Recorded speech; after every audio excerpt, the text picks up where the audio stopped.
Hi, Darren. How are you? Hi, man, Baron. Great. How are you doing today? I'm good. Thank you. Thank you so much for joining me on my show today. Yeah, thanks for inviting me. It's great. So, for my viewers and listener today, Darren Menabney is a global business communication consultant who helps individuals and organizations overcome the challenges of collaborating and communicating remotely and across cultures. Interesting.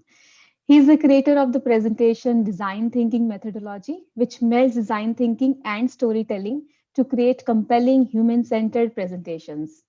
Darren leads global human resource projects for Rico Company Limited and teaches international MBA students as a professor at the Graduate School of Management, Globus University. He's a contributing writer for Forbes and Fast Company, a TEDx speaker, and is part of the IDOU teaching team. Welcome, Darren. It's so lovely to have you with me today. Great. Thank you, Manbir.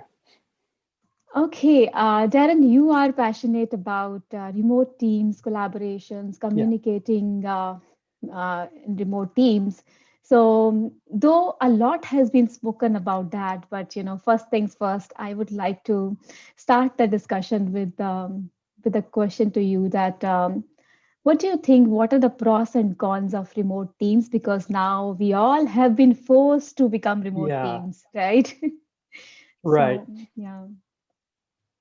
Well, yeah, that's a great way to start us off because I've been working remotely in one form or the other for over a decade, and I think I see even before coronavirus, I saw a little of the Mhm. good side that comes out of it. I mean, part of it is the business necessity, but I think in terms of if we let to get some specific pros and cons, I think the Mm. obvious pros we know about are things like it saves travel cost. In coronavirus, it's safer for the health of our employees. It's got more flexibility in arranging meeting. But I think for me, the real, the one killer benefit, the best part about remote teams, remote work, is the ability to bring in a diversity of different expertise and views, because Mm.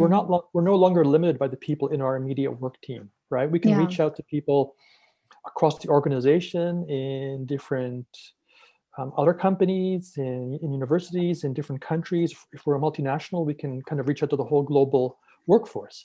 Yeah. And that is a huge benefit because that's where the creation and innovation comes from. Yeah. It's from being able to harness that diversity of expertise and views. So I think that's a huge silver lining. And Yeah. I think the coronavirus, one of the silver linings, there are some silver linings to this whole thing, is I think it's kind of maybe raised the profile of that a bit. And Mm. it's been a positive disruption, I think, because I think we will see that we're able to get more innovation out of remote work now because of this ability to reach to a wider range of internal and external talent and harness their views as well. On the Yeah. other hand, of course, Yeah. the challenges, I think the three main challenges are it's trust is building trust at a distance, particularly if you're at a global team and there's people who, hybrid teams, you meet the people, but fully remote team, it's building Yeah. trust with people you've never met. On a Yeah. hybrid team, it's maintaining trust with people Yeah. who you don't see as often as you used to. So that's one. And the other one is this the risk of isolation that we have, social isolation that some people can suffer from as well, which again has been really, I think, exacerbated that with coronavirus and with people being forced to work remotely as well. Yeah. And another Yeah. challenge is again getting the right technology. Mm. We often we default to Zoom and Slack and email, which are all great tools. It's not just choosing them; it's knowing how to use them, when to use them, like what are the right situations, what kind of communications is most appropriate to use on which tool, and Yeah. when is picking up Yeah. the phone a better way to do things, for example, as Yeah. well. Yeah. Yeah. Yeah. Awesome, Darren. I liked, killer benefit, ability to bring diversity.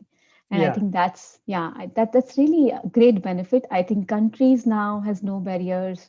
Any work team, any workforce has no barriers. Anybody can be working from anywhere in the world. right. But at the same time, Darren, when we bring diversity, as you said, taking people along, building that trust is really a very, very big question.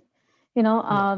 in all my experience now, people who have been working as not remote teams, they were physically meeting in the office, they already had some kind of trust. Then still it was easier, though, because it's a forced work from home, forced remote Mhm. teams. But as people are saying that it is going to be the future, hybrid teams, remote team is going to be the future. How do you think? How should leaders take people along and build and maintain their trust?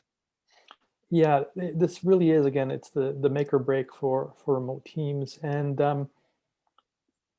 yeah, I think for the team leader, whether that's Mm, or a CEO, or whether that's an individual team leader, I think you have to make more time for what is this great phrase, intentional connections mm, with the people who report to you as well. Now that mm. kind of means going beyond the virtual coffee chat or the Yeah, virtual happy hour or whatever, right? You yeah. have to be much more intentional about that. And what I mean to be intentional is customize that, for example, to individual Mm, employees' preferences or styles. Everyone in your team works differently. Everyone yeah. has a different preference. Some people are more extroverted and they like working in the group. Some people are more introverted. They work better in one-to-one. Some people are ambiverts. They work in both. But you have to understand the different work styles and Mm, communication preferences of your team and kind of match the team, but also the individual communications to that. That's one way to build trust by through these intentional connections and then tailoring the communications with the team to that. And that, again, going beyond the virtual coffee chat, how can we as a team, not just, the social aspect is good, but in addition, how can we learn together? Like, how can we replicate the mm, experience of classroom together, learning from somebody? How can we do that? How can mm. we brainstorm together in a better way than we used to do Yeah, in the office as well? As looking for all those ways you can bring the team together yeah. and build trust between you as the leader and the team, but also build trust between the members of the team, especially if Mm, they're not seeing each other as much. They may see you more on, yeah, one-to-one calls, but they're not seeing yeah, each other as much. You really have to bring them together as yeah, well. That's one way to build trust. And again, just communicating more and more with yeah. individuals and teams. And again, matching technology you're using to the person, how they like to communicate best, and the situation that the communication is about as well. Yeah, yeah. And I love this part of it, understanding communication preferences of each team member and Hmm. establish that human connection, but customize, Yeah, So, yeah, yeah, I have a leadership framework called Human Leadership Framework, which I had developed long time back. And one of the things I talk about is, customizing the messaging. So right. every time, you need to, as a leader, you need to think about, what is my preference for hearing a message, for listening to your feedback, so what's my preference? So maybe as a leader, you need to customize that particular thing. And I think that now goes beyond certain level when we talk about remote teams. Yeah, absolutely. In fact, here's a very operational, practical way to do that is whenever I Mm, start a project team, and it's often a global team, I give everyone a little questionnaire, which includes mm, things like, draw on this line on a dot where you are from extrovert from introvert, from mm-hmm. strategic to operational, from detail oriented to high level thinker. And are you a morning person? Are you an evening person? Do you Yeah, work best in groups or individually? And from that, you can understand how to customize individual. And also you get a sense of where the team falls and how you yeah, can communicate with the team as well. So just, it never yeah, hurts to ask people these things, something as simple as giving them a little questionnaire to fill out about their yeah, individual work styles. yeah, yeah, yeah. So we have a methodology, customize your conversation, understand Mm-hmm. your team, go beyond intentional. I mean, do intentional connection with the team. Go beyond those of coffee conversations. But in my experience of working as an executive coach with Yeah. teams and leaders, I see people understand it theoretically, but still people don't do it, Right. Yes. Right. isn't it? So, what's your experience? Well, I mean, I think often my experience is that people, like you said, intuitively they can kind of understand why, Mm, right? And we can mm, give them statistics and things like that as well. But yeah, I think we really have to make things really successful. I think it has to be showing people what's at stake yeah, here. And what I mean is, look at how much more effective the team will be in terms of performance increases or increase the operating income, for example, or Hmm. that number. I think tying it into numbers, into what benefits for the Yeah. individuals. Hmm. That's one way we can kind of incentivize people to do it. Back to that old quote: if it doesn't get measured, it doesn't get done. So if it's Absolutely. linked to your KPIs or your OKRs or whatever, it's more Yeah. likely to be done. And I think often I think we also maybe don't often think that managers to a certain extent often feel isolated themselves Yeah. because they're kind of in a different category than everybody else. And Yeah. of course there are groups of managers. So I wonder if there's ways we can have the managers support each other in these kind of you know um, mutual support, or mutual, like you said, coaching each other Yeah. as well. So I think those are some ways you can do it. And it's kind of also, for remote work, like you said earlier, it's the norm now, right? Yeah. It's no longer something that's nice to be able to be good at. You have no Yeah. choice now. People, managers Yeah. have to be better at this. If they don't, their Yeah. teams will potentially go work somewhere else, or the performance will decrease. So I think it's kind of a matter of making that clear also, that this is not a nice to have, it's a must have now. Absolutely. Yeah. Yeah. Yeah. Awesome. So it's not nice to have, it's really must have. Yeah. Yeah, yeah, Yeah. And as you said, managers should support each other. And I was working with one of the clients, and we did something like that, where managers were accountable to each other and they were supporting each other. right, And right. they were also, playing the role of accountability partner with each other. Great. Yes, Yeah. that's a great way of doing it. Accountability Yeah. partners. Yes. Yeah. So We have to talk about remote teams is yeah, all about balancing autonomy and accountability. I think absolutely. we often think about that for the individual employee, giving them more autonomy, more accountability. But yeah, that Yeah. definitely goes the same way to the managers as well. Yeah. Yeah. Yeah. So with that, Darren, I'm kind of, going little in a different direction Hmm. that in any team, there are always some silent voices, Yeah, right? There are some people who speak less, who are introvert, and when we were physically meeting, their connections were already always improving and enhancing, enriching, and it was easier to take them along. So, how do leaders take care of these silent voices now in the remote or hybrid work culture?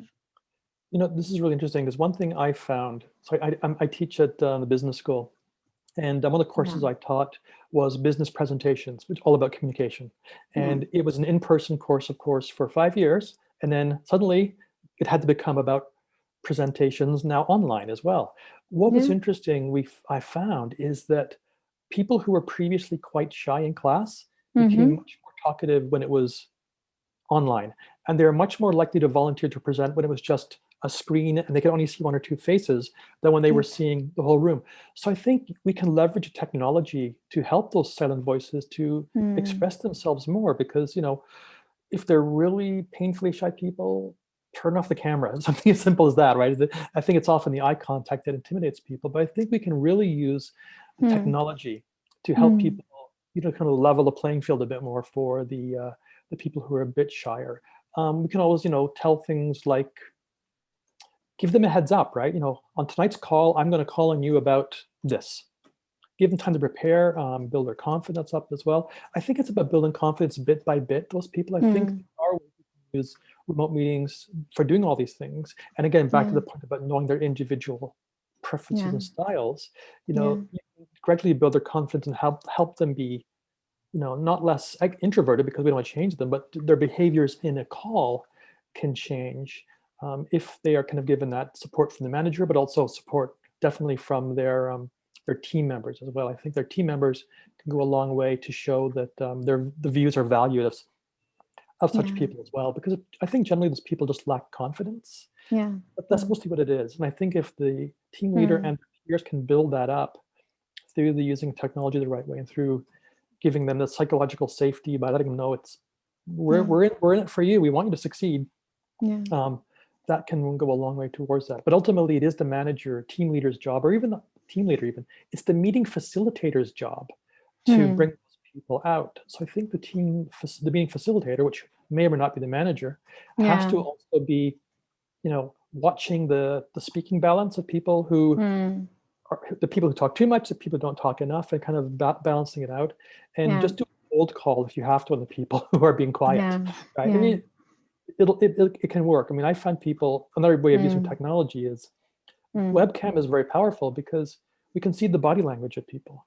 And Mm. maybe to tell those people who are quiet, but they want to say something, they lean forward at some point. Oh, I saw that. Yeah. Call Yeah. those people as well. And this, Yeah. again, in a cultural perspective, working in Japan, which is a very hierarchical culture, for example, we have Yeah. to pay much attention to body language and see Mm. that that person has suddenly interest, but because the manager is in the room, they're not going to Mm. be as willing to volunteer the information. Yeah.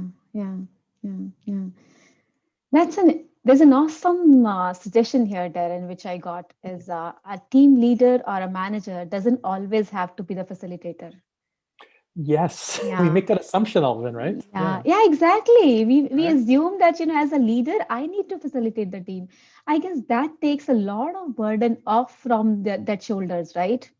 It does, and it also, it's a way for the other team members to grow their skills as well, right? Yeah, Giving them some experience in this as yeah, well. I mean, they're going to be in the call themselves someday with clients or customers or their peers. They'll be the yeah, facilitator at some point as well. yeah, We hope anyway as well. So yes, we don't make the assumption that the manager yeah, must do yeah, everything. Team yeah. leader can delegate, and again, that shows trust. That's back to the question about trust. By doing that, you're showing Exactly. trust in Yes. your Yeah, team as well. yeah, yeah, yeah. That's a wonderful takeaway Hmm. from this part, for me. Great. Yeah. And there's another set of people who used to have tight control in the teams, who used to micromanage. I see them, they are really, really having hard time in this new Yeah. work environment. So what's your thoughts on that kind of scenario for those leaders? I mean, I will refer back to something we talked about earlier about no longer, it's not a nice to have, it's a must have. I think Mm, the point though is that, we have to make it clear that micromanaging may be feel like a short-term win. Oh, I'm mm, maybe not gonna, but it's a long-term losing game because mm, ultimately it's going to erode trust mm, between you and between the team leader and the team. And again, you can't have any team. You need trust, but it's even more important when you have that remote trust as well. So yeah, the team could break apart. Engagement levels will drop. Everyone's unhappy. People are going to mm, vote with their feet. I mean, people leave.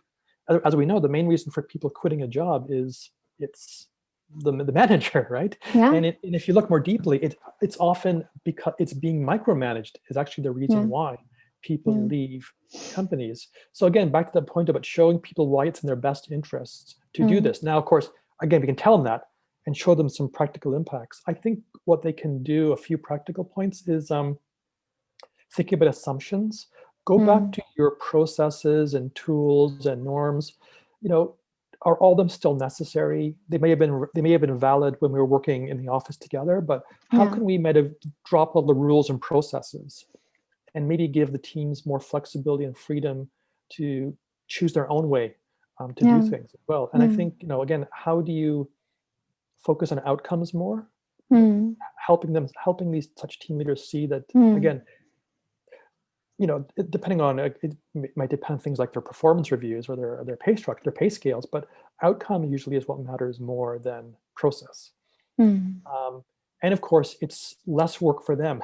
A very yeah, practical, selfish reason for them. It's yeah, easier work to not micromanage. You yeah, can't, and basically you cannot micromanage everyone mm, all the time as well. That's a full-time job. You're going to stress yourself out.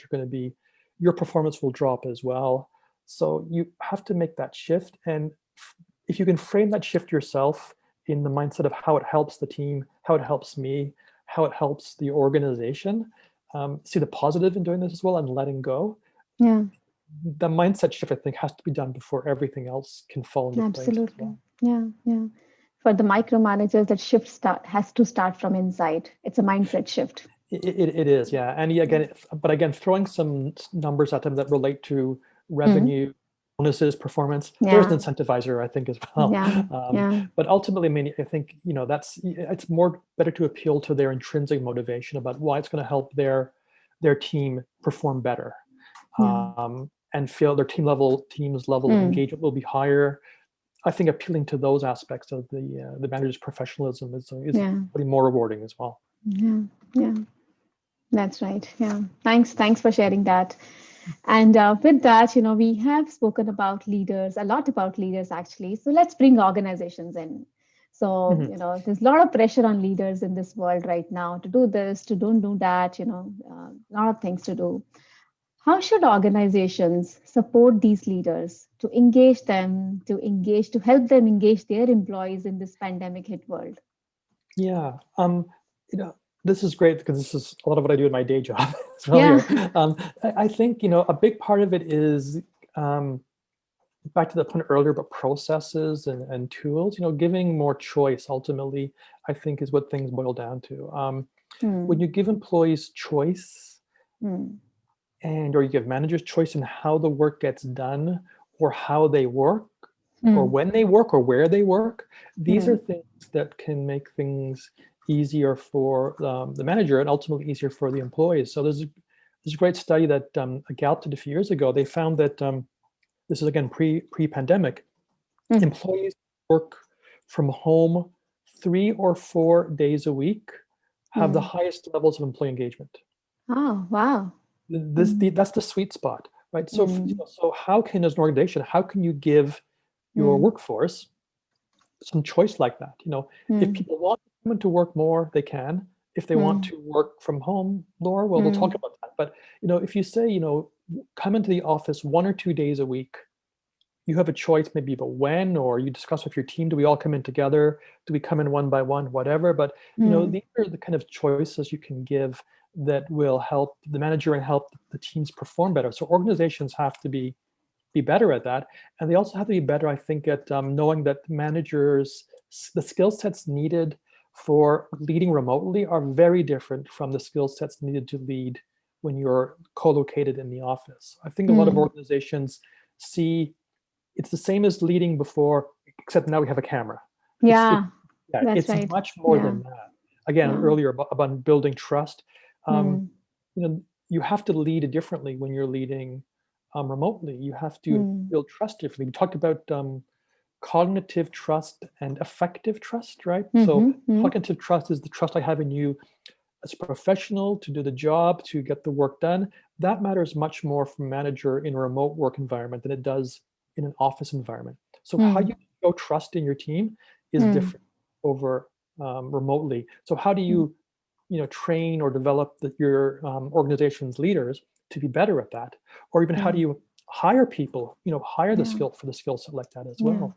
Yeah. Um, and again, it's an organizational imperative. They have to get better at this because, again, Hmm. if you don't, your performance will drop, Hmm.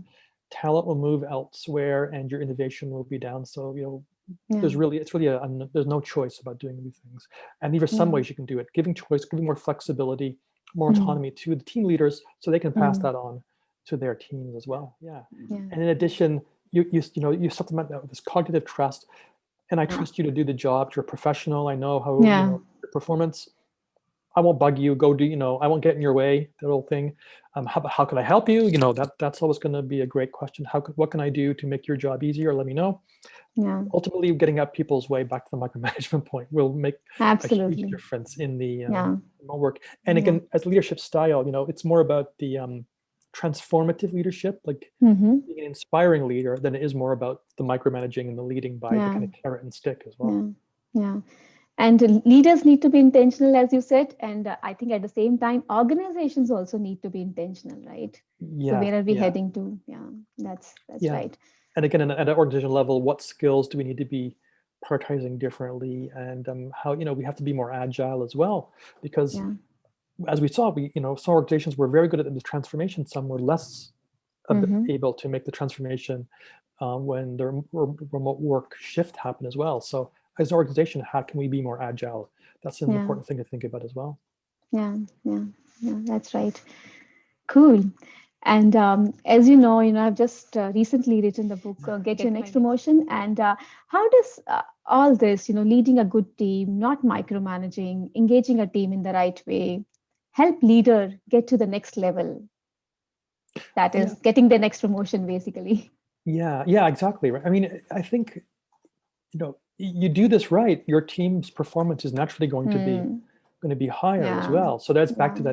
that incentive as well. I mean, I think we talked about employee engagement. So again, if you here you go, here's a little formula. If you let your team work remotely 3 or 4 days a week, their Mm-hmm. engagement levels will be up. Now, this is a guaranteed, but engagement levels are going to be higher. Yeah. Teams that have higher engagement levels, or organizations that have higher engagement levels, they can have anywhere from 10 to 20% higher operating income than those Oh, organizations that have not, right? Their yes. performance will be up, their innovation will be up, the team morale will be up. Yeah. So, I think seeing the things that a leader needs to do like this would be things like, more of a coach mindset than a boss mindset. That's Mm. kind of implicit in what Right. we talked about as well. Yeah. Focusing more on, you still have processes, of course, but focusing more on outcomes than processes, and giving your people more freedom to do that. All these things, and again, communication style, all these things will, over months maybe, but they will raise the level of performance of the Yeah. team. Whereas what you don't want Yeah. to do, again, the Yeah. micromanaging, the Yeah. being talking about process all the time, and communicating just to check in on people is not a good thing. So, but these are the things to avoid doing as well. Then you're not going to get the promotion Yes. probably, because your team will have all quit, and you'll have new people coming in who are less developed, less skillful. Yeah. Thank you. Thank you so much for connecting all those dots for my viewers here. And as we are coming towards the end of discussion, Darren, what do you think? What is the growth mindset mantra for a highly engaged remote team? Oh, that's a great one. In Mentre, um, I think for me, it's a remote work is a great thing. Obviously, you can tell Hmm. I'm a fan of this, and I was even before we were all forced to work remotely, because I think there's three things that I see from the growth mindset. One is it's a chance to learn new skills, right? Hmm. I mean, we've all been forced that as well. But even now, we're all at the surviving level of remote teams, but now we can go beyond that and learn Hmm. how to be even more effective and kind of thrive. I think Hmm. that's one thing. And again, and valuing the diversity that we Hmm. can work with as well. Hmm. I think that's a big positive, helping seeing the benefit of working with as much more diverse group of people, which includes customers, which includes coaches, which includes academia, whatever. But being able to bring these people into our office, it's a Hmm. great thing as well. And Hmm. and I think that ultimately the mantra is, um, it's no longer nice to have. It's a must have, right? So we, It's a must have. get better at it, right? If you don't, Yeah. other Yeah. people will be better, and when other people are better, then things happen Yeah. to those people whose skill level is better. And I think a good team Yeah. leader can share that as well. But I think for me, it's the big positive is this chance to be engaged with a bigger world, Hmm. and then we can be more innovative and more creative by engaging with that bigger world as well. Hmm. Wow. I loved it. I'm just writing it down so I don't want to lose lose. Please do, because I thought that sounded pretty good myself as well. So I want to note that maybe a future article idea. Yeah, Good. So it's must have. It's need to have. It's not nice to have. It's must exactly. have. Yeah, And be engaged in the bigger world. I yeah, loved it, yeah. Darren. It's such a powerful statement. And thank you so much, Darren. I loved what My you said. pleasure. Yeah. Yeah, it's a positive disruption. I have written a couple of notes here, so I would like to kind of recap what we have spoken about. It's a positive disruption, and to engage your team to be a better leader in the remote work environment, have that intentional connection with your team. Yeah. And as an organization, also have that intentional connection. And as a leader, also have that intentional connection with your teams and go beyond those coffee chats. Yeah, definitely. Customize your, I think the key is customize your conversation, have Yes, that human connection. individualize. Yeah. Yeah, you have that human connection. And for micromanagers, build, maintain, loop, trust. Yeah. Go in the loop, build, maintain trust constantly, and relate it to the numbers. Whatever motivates you, Right. operating profits, income, whatever motivates you, engagement scores. So relate it to the numbers for you, for your organizations, and learn new skills, value diversity, and it's must have. Good. Yes. Great summary. Thank you. Thank you, Darren. Thank you so much. It was lovely to have you on my show, Growth Mindset Conversations. And I loved this candid conversation with you. Thank you so much for bringing in so much value for my viewers. And thank you again. I really appreciate the chance to reach out to your audience. So again, thank you, Manbir, again for this invitation. Really enjoyed talking with you. Loved it. Thank you. And thanks everyone for watching this video. See you all again in the next video in this series of Growth Mindset Conversations. And do subscribe to this channel to watch more videos here to help you succeed in your journey. Thank you and all the very best.